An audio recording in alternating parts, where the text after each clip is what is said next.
Mga pag-ulan sa extreme northern Luzon magpapatuloy, especially sa may bandang Cagayan Valley dahil sa patuloy na umiiral na shear line. Pero nalalabi pa rin naman sa ay katamtaman at mangilan-ngilan pa rin ng mga pag-ulan ang iiral paghapon.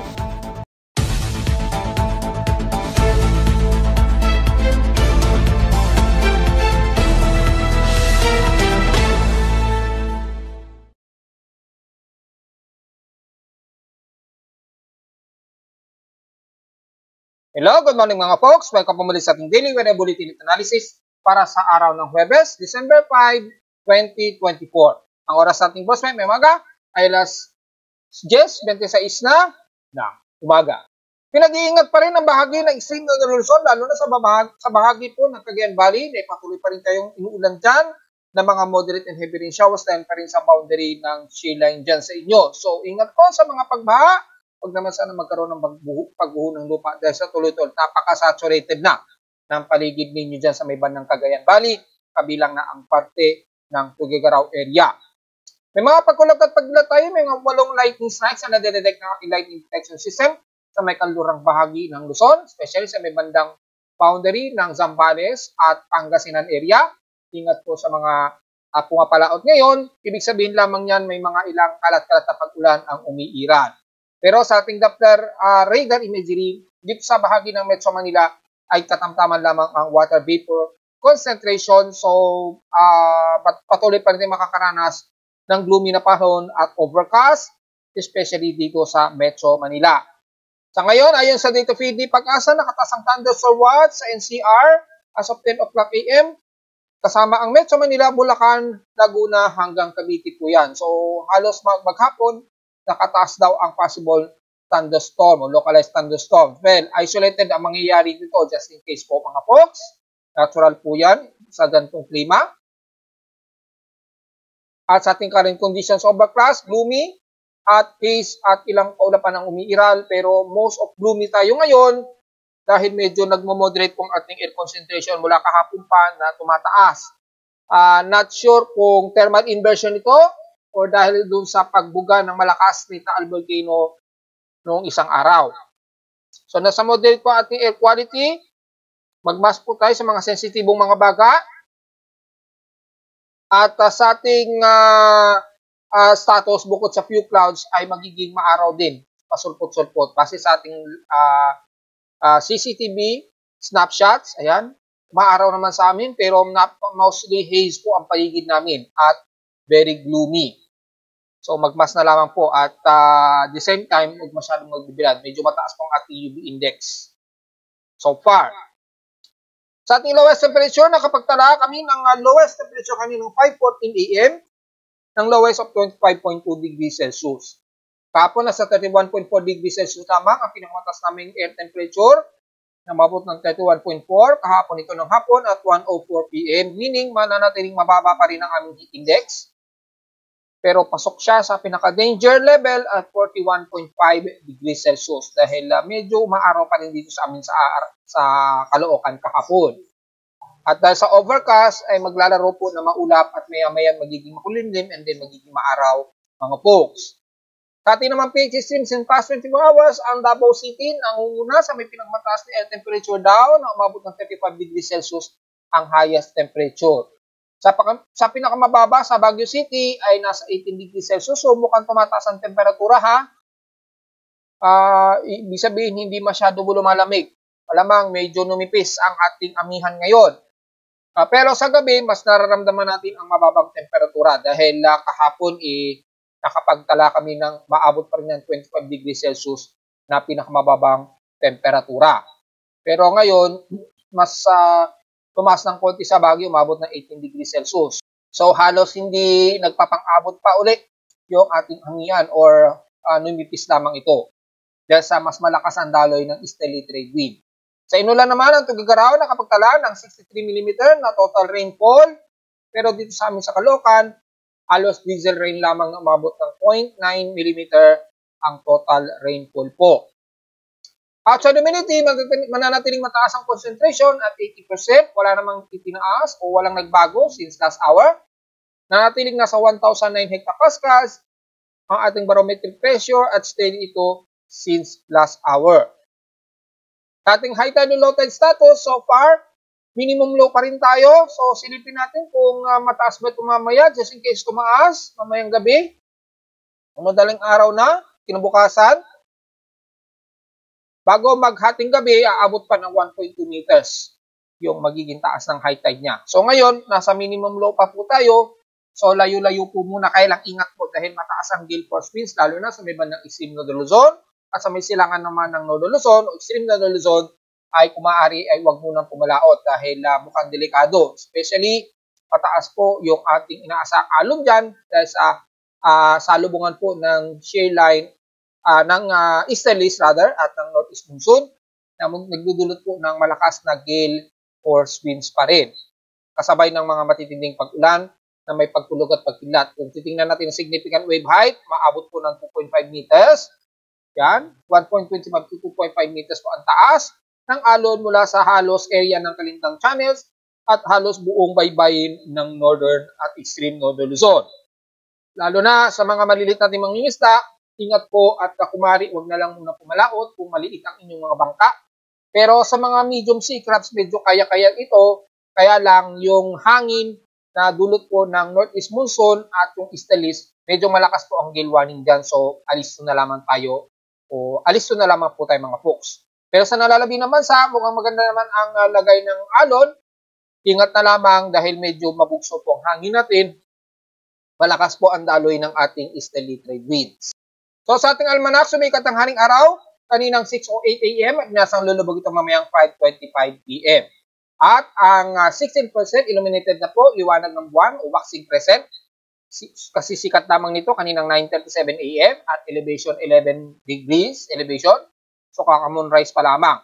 At mamayang gabi pa po ito ng 9:06 PM, lulubog. At sa ating local weather outlook para ngayong Huwebes hanggang bukas na po yan ng Biyernes, ay makakaranas pa rin tayo ng medyo partly cloudy dito na panahon ngayong maghapon. Well, dito naman sa amin medyo mas cloudy. Pero dahil sa may pagsingit ng araw, mukhang partly cloudy na maituturing. Bukas naman ang Biyernes, ganun din, partly cloudy din na maghapon. At mukhang isolated lamang ang forecast na uulanin dito sa Metro Manila. Ayon dito sa ating BC Weather Forecast sa Pimo Weather page. Ganon din bukas at hanggang 10 to 13% lang daw ang chance na uuulanin dito sa amin sa Caloocan. So maaaring sa bitibang bahagi ng Metro Manila. Sa lowest temperature expected, 32 to 33 degrees Celsius. And lowest temperature expected ay nasa 25 degrees Celsius. So, diretso po tayo sa ating ginagamit na satellite imaging. Kitang-kita naman po sa pinaka-JSL image mula sa data feed ng NOAA ay patuloy pa rin na nakakaranas ng matitinding pag-ulan. Ang bahagi nito ng bandang Palanan, Isabela. Yan. At bandang Makunakon at ilang bahagi pa rin dyan sa area ng Isabela mula din na Pigi. Umaabot sa bandang Kasiguran Aurora ang mga light to moderate showers at moderate to heavy rain showers naman pagdating sa pinaka-center. Mula dyan sa bahagi nga po ng Palanan, pataas ng bandang Santa Ana, Cagayan, damay-damay na ang bahagi ng Tugigaraw, Bagaw at Ilagan area. So para makita natin yung pinaka-detalye ng mga sasakupin ng mga moderate and heavy rain showers sa area nito, makikita natin mga ilang light to moderate ang ilang bahagi ng Tugigaraw pero tuloy-tuloy po ang mga pag-ulan at ilang moderate to heavy rain showers naman dyan sa bahagi ng Makunakon, Palanan hanggang bandang Santa Ana, Cagayan. So ingat po sa area na yan dahil patuloy pa rin kayo nakakaranas ng mga malalasang pag-ulan ha, lalo na sa baybayin ng Cagayan. Ingat na lamang po dahil kitang-kita naman po ang malawakan na ito. Ayan, kung itatas natin ng opacity, moderate to heavy rain showers po ang nararamdaman ng mga taga-Palanan, Isabela, Makunakon at ilang bahagi nga po ng Cagayan mula Gonzaga hanggang Santa Ana, Cagayan. Ingat po sa mga pagbaha at huwag naman sana magkaroon ng pagguho ng lupa. At mula sa nalalabi ng hilagang bahagi ng Luzon, lalo na sa iba ng kalurang bahagi ng Northern Luzon, mula Ilocos Norte, Ilocos Sur, La Union, kasama na ang bahagi ng Benguet. Siyempre, mula dyan sa iba ng dulo pa rin ng bandang Apari, Apayao, yan, kasama ng Abra, Kalinga, Mountain Province, Ifugao, ay magiging mas maulap ang hipapuwid ninyo. Mga isolated at mga kalat-kalat na mga hihinang pag-ulan ang mas madalas na mararamdaman ninyo dyan. So, mostly gloomy po kayo dyan at asahan na mas makulim din madalas at mga ilang kalat-kalat na pag-ulan. Mula sa bahagi naman ng La Union, Benguet, pababa na yan ng bandang Pangasinan na magiging mostly gloomy rin tayo dyan at asahan din ang mga mahihinang pag-ulan na may mga ilang pagkidlat at pagtulog. Kasama na ang bandang Nueva Ecija at the rest ng Central Luzon. Maulan din at maulap ang parte ng Zambales. Pagdala po ng pananggalang sa ulan mga folks. So medyo gloomy lamang po tayo sa buong Central Luzon. Pababa na yan ng Bula, Nueva Ecija, Gapan, Pampanga, Bulacan at papasok na yan ng bahagi ng Metro Manila na mostly gloomy rin sa amin dito pero medyo katamtaman naman kahit papaano. Magiging mas maulap lamang ang area na ito dahil nga po yung boundary po ng ating sea line ay nagtatabas pa rin dito sa bahagi na ito ng Northern Luzon. So yung boundaries niyan ay magiging mas maulap po at asahan ang mga kalatkat na pag-ulan may ilang pagkilat at pagkulog. Kasama na ang bahagi ng Calabarzon area and the rest ng Bicol region. Katamtaman ang lagay ng ating panahon dyan. At mostly medyo maaraw po at medyo maalinsangan. Mga ilang partly cloudy lamang ang medyo iira sa buong bahagi ng Bicol region at Calabarzon. At sa may bahagi din ng Mimaropa na mga ilang mostly partly to mostly cloudy din ang iilal kabilang na ang bahagi ng Palawan. Mga isolated lamang na pag-ulan ng medyo iiral sa hapon o sa gabi. So medyo sa mga uwi natin, medyo ihanda pa rin natin ang mga payong mga folks. Bukod sa tinding sikat ng araw. Mula naman sa buong Southern Luzon at Visayas, ay patuloy pa rin kayo makakaramdam ng mostly cloudy, partly to mostly cloudy, pero moderate to fairly weather naman ang magiging panahon ninyo dyan. So, mas maaraw at mas maalinsangan ang magiging lagay ng inyong panahon. So, magdala ng pananggalang sa tinding sikat ng araw. Mga isolated rain showers lamang din ang medyo iiral sa ating dyan. At ganoon din sa bahagi ng Mindanao ay halos buong bahagi ng Mindanao magiging maulap din at katamtaman. Mostly fair weather at maaraw ang ating panahon dyan. At humid ang magiging lagay ng panahon. So medyo mas mataas ang temperatura ninyo sa parte ng Mindanao. So huwag masyadong magbilad sa tinding sikat ng araw. Pero dito sa bahagi naman ng kanluran ng Mindanao, especially sa bandang Zamboanga del Sur, at ilang bahagi ng Zamboanga del Norte, may mga ilang light rain showers to moderate ang minsanan na magkakaroon ng bugso. Pero panandalian lamang ito at titila din kaagad-agad. Kasama na ang bahagi ng Basilan at Sulu, pero medyo mas madalas mga cluster na pag-ulan sa bahagi ng Sulu. So, magdala na lamang ng pananggalang sa ulan. And the rest ng bahagi ng Mindanao po ay magiging kantamnaman at mostly fairly weather naman. Kaya lang, mas pataas na po ang magiging temperature ninyo dyan. Isolated light to moderate showers lang din ang iiral, lalo na sa hapon sa gabi o madaling araw. So, hindi na natin masyadong isa-isahin din halos buong bahagi ng Mindanao o pinaka-main landmass ng Mindanao ay halos moderate and fairly weather naman ang panahon na mas mainit nga lang dahil nga po sa mas mataas ang temperatura at matindi ang humid, lagay na rin ng mas mainit na temperatura. Kasama na ang buong bahagi ng Siargao o northern part ng Luzon at Davao Region. Well, silipin naman natin itong C95W. Well, inalista po na aking cyclone sector mula pa kahapon. At ayon na rin sa ating report kahapon, hindi naman, o nung isang araw, hindi naman talaga significant na magiging agresibong low pressure yan. So, dahil hindi naman agresibo, ay agad-agad ding inalis ng aking tropical cyclone sector. So, hindi na siya invest. At yung binabantay naman natin dito, halos insignificant pa rin at natapos na po yung ating monitoring ay wala po tayong ina-expect na may mabubuo. Well, sisilipin natin may ngayaya. At mula sa pinaka-tropical cyclone assessment monitoring natin, silipin natin kung tumaas yung anomaly. Mula dito sa may bandang West Pacific Basin ay halos wala. Hindi po nagkaroon ng anomaly. So, wala pa rin po tayong inaasahan na may mabubong bagyo hanggang this coming weekend. Mga next week, malalaman natin. Next weekdays, siguro mga next Monday, malalaman natin kung may papasok na possible na tropical cyclone development. Pero bagay na aking monthly report o monthly tropical cyclone report, maliit na lang talaga mga tsansa na may magiging pagbuho ng bagyo. Kung meron man ay almost 60% pa rin ito papasok ng ating Philippine Area of Responsibility. Wala sa ating global spectral model, halos wala. Easterlies pa rin at northeast monsoon pa rin ang iira sa atin hanggang next week po yan according dito. May mga ilang shallow trough nga lang na medyo nabubuo dahil alongside ng equatorial lane. Pero base sa ating mean sea level pressure ay negative pa rin at wala pa rin tayo in-expect na may mabubuong sama ng panahon hanggang this weekend. Mula naman sa ating binabantayan na convergence sa isang araw, ay kung sisilipin natin ay nag-diffuse din kaagad yung ating binabantayan. So natapos po yung ating 55-hour period ay wala po o hindi nagkaroon ng organized development yung convergence. So yung ating binabantayan, totally void na po yan dahil hindi naman siya nagtuloy at nag-diffuse din. Dahil malakas din yung easterly trade wind at hindi naman kainitan o sobrang kainitan o lamig ang sea surface temperature sa area na ito.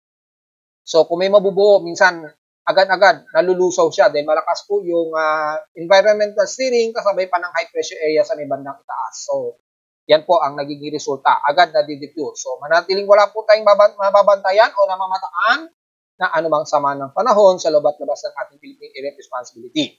Kaya lang sa mga multi-forecast o computer models, mula kay GFS ay pinapakita pa rin na mayroong low pressure o shallow low pressure area na nabuo din sa may bandang silangan ng Mindanao. Papasok daw ito ng PAR. Well, kailan daw ba ito mag-produce? Next week daw. Ayan, next week days. So, malalaman pa natin mga next week days pa. O itong trough na ito, nasa may bandang silangan ng Mindanao, mabubuo daw ito at papasok ng ating PAR. And then, lalapit ito sa may bandang Mindanao daw. Kay GFS pa lamang yan, ha? Pero kung pagbabasa natin kay ECMWF, wala pa silang latest na output si ECMWF. So, kay NABGEM naman, negative din ang ipinapakita. So, since alam naman natin si NABGEM, mas aggressive mag-forecast ito. Kaya lang, sa ngayon, wala tayong nakikitaan din. Ganon din sa iba, negative din. Wala rin tayong nakikitaan na may possible na may mabubuo. Bukod tanging si GFS lamang ang pinapakita na. Ibig sabihin lamang yan, napakababa ng confidence na mangyayari ang may low pressure area na may lalapit sa may bandang Mindanao. Well, malalaman natin next week. O baka nitong weekend, tingnan natin kung magkakaroon ng forecast ang iba't ibang weather agencies gaya ng ECMWF at NABGEM. Kabilang na ang Japan Meteorological Agency na sa ngayon ay halos wala ring ipinapakita. So mataas pa rin ang confidence na malabo na may mabubuo pa ring bagyo o anumang low pressure area sa loob at labas ng ating PAR hanggang this weekend. So mga next week pa natin malalaman, mga siguro, yun nga po, mga next Monday, malalaman natin kung mangyayari itong pinapakita ni GFS. So sa mga nagre-report, okay lamang na magpakita niyan, pero again, wag po munang bibigyang conclusion yan kung kay GFS lamang kayo bumabase. Tingnan din ninyo yung mga forecast ng iba't ibang weather agencies kung mataas ang confidence. Pero kung hindi, well, hindi natin maikukonsidera na mangyayari nga po yung pinapakita ng Global Forecast System o ng GFS na may mabubuo din sa may bandang Mindanao na lalapit at magiging isang mahinang low pressure area o mahinang bagyo just in case. Kasi aabot pa rin siya ng 999 hectopascal. So tingnan natin. Mababa pa rin at napaka-liit pa ang tsansa na mangyari ang forecast na yan. So tingnan natin hanggang this weekend. At ganun din sa ating West Pacific, wala ring nakikitaan sa ngayon. So, malalaman natin mga bandang Sabado o Linggo pa kung sakaling mangyari yung forecast ni GFS. Kamusahin muna natin yung ating real-time daily vegetation and drought. Tingnan natin kung tumataas ba ang drought sa atin. Well, kung mapapansin natin, mababa naman ang drought index. Pero mapapansin ninyo, karamihan sa kanlurang bahagi ng bansa, yung ating climate 1. Gaya nating paliwanag, ang mas madalas kasing uulanin ang silangang bahagi po ng bansa natin. Dahil madalas dyan nagtatraverse yung easterlies at yung mas malamig na temperatura at yung most na mas mainit din sa may bandang kanluran po kapag tuwing mag-November, December. Madalas, katamtaman lamang sa amin sa kanluran, kaya mas madalas maalinsangan sa may bandang kanluran. Sa may bandang silangan ng bansa, mas madalas na po kayong inuulan dyan. Kabilang na ang ilang bahagi sa Mindanao. At mula sa pinaka-monthly drought stock natin, mababa naman ang ating monthly drought index. Yan. Pero makikita natin, kalimitan, puro kanluran po ang tumataas dyan. Yan.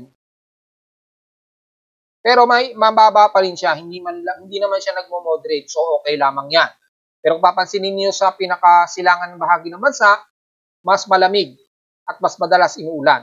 Kaya kung titingnan natin yung monthly rainfall stock, kalimitan inuulan ang bahagi ng silangang bahagi ng bansa, mula Cagayan, yan, Bicol Region, Eastern Visayas at ilang portions ng Northeastern Mindanao area. Yan. Kapag ka November, December, madalas kayong uulanin dyan. So, yung climate for talaga, inuulan kapag pagdating ng November o December. So, hindi naman tayo nagkamali sa analysis. Ayan, no? Since December 3, grabe po inulan ang parte ng Cagayan Valley. At may na nga nagpo-post nga po sa ating Facebook page, sinasabi, kahapon pa sila inuulan sa may bandang Isabela. Kaya ingat po sa possible na mga pagbaha. Dahil hanggang ngayon ay nandyan yung pinaka-boundary ng shear line na nagdudulot ng mga kalat-kalat at tuloy-tuloy na pag-ulan. At dahil sa tuloy-tuloy po madalas ang pag-ulan dyan sa may bandang Cagayan ay halos mas lumamig po ang pinaka-land surface ninyo dyan, ha? Yan o, yung maximum yung land surface nyo, lumamig na. So, ibig sabihin lamang niyan, napaka-saturated ng kalupaan dyan. Ibig sabihin po niyan, yung mga pananim dyan, halos lubog na o masyadong basang-basa na yung kanilang lupain. Yan pong ibig sabihin yan. Itong mga green na ito yung mga magagandang taniman, moderate lamang yung pinaka-land surface temperature. Pero dito, masyadong blue, yan, nagva-violet, ibig sabihin, sobrang saturated po yung lupain, which is mahirap taniman kapag kaganyan, ka-saturated. Yan po ang gamit ng land surface temperature, ha? So, malinaw lamang na inuulan ang bahagi na yan ng Cagayan area. Ingat po sa mga pagbaha, dahil asahan tuloy-tuloy ang pag-ulan. At ganoon din sa pag-ulan ay makikita natin yung monthly rainfall. Mataas talaga ang bahagi ng silangan ng bansa dahil nga po sa ating klima. Salubungan ng easterlies at northeast monsoon.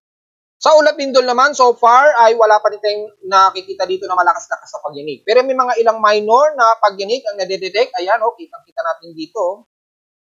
Malamang siguro mga magnitude 3 plus yan, malapit dito sa amin sa Caloocan. So kung titingnan natin sa short period mula sa data with the PBOX, may isang magnitude 4 na may lalim na 48 km. Diyan sa may bandang northwest ng Bayabas, Surigao del Sur. Ayan, zoom in natin yan. Yan, so northwest ng Bayabas, ito yung Bayabas. So halos sa vicinity ng Jubang o Somosomo o kanluran ng La Paz yung pinaka-epicenter. Magnitude 4.0 po yan na may lalim na epicentral depth na 48 km. Naganap ito kaninang madaling araw, 1:06 AM po ngayong araw. So ingat pa rin sa mga kababayan natin dyan sa may bandang Surigao na mas madalas yanigin pa rin ang area ninyo mga folks. At mula dyan ay wala namang sumunod na magnitude 4 pero marami-rami ang mga minor earthquakes na naitala sa data feed ni PBOX. So kung sisilipin natin yung historical earthquake, yung nakakailan na po ang earthquake natin mula ngayong araw for the month of December 2024. Yan, i-load natin.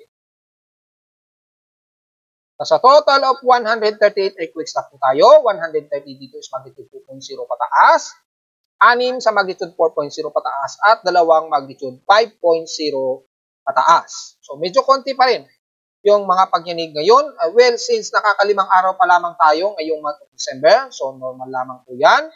Hindi pa natin masyado determine yung pinakamarami kung marami na kaagad ng earthquake. Malalaman natin sa mga kalagitnaan ng December, yan, kung mas madami kumpara last month.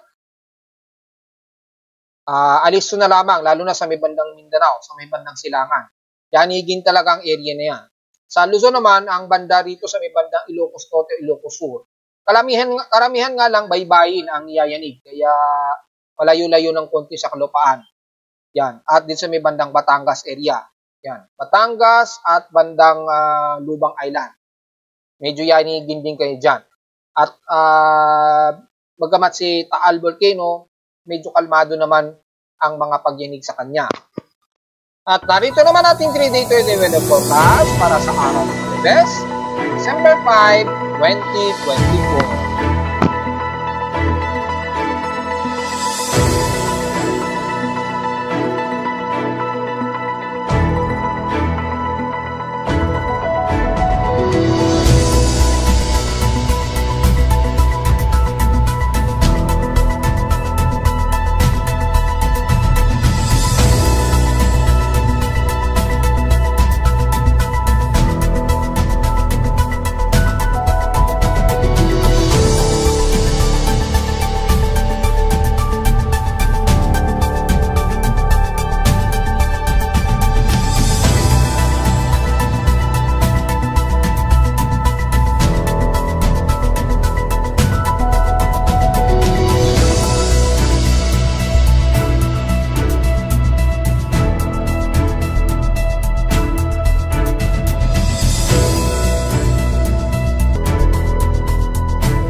ito na lang po ating daily weather bulletin analysis para sa araw ng Huwebes, December 5, 2024. Huwag mo kalilimutan na mag-like, share, subscribe po sa ating YouTube channel at visit lamang anytime sa ating website at www.mimoweather.com para sa iba pang detalye na gusto niyo malaman na hindi natin naisama ngayong umaga sa ating report. Well, stationary lamang ang ating magiging weather system bukod sa easterlies, northeasterlies at shear line.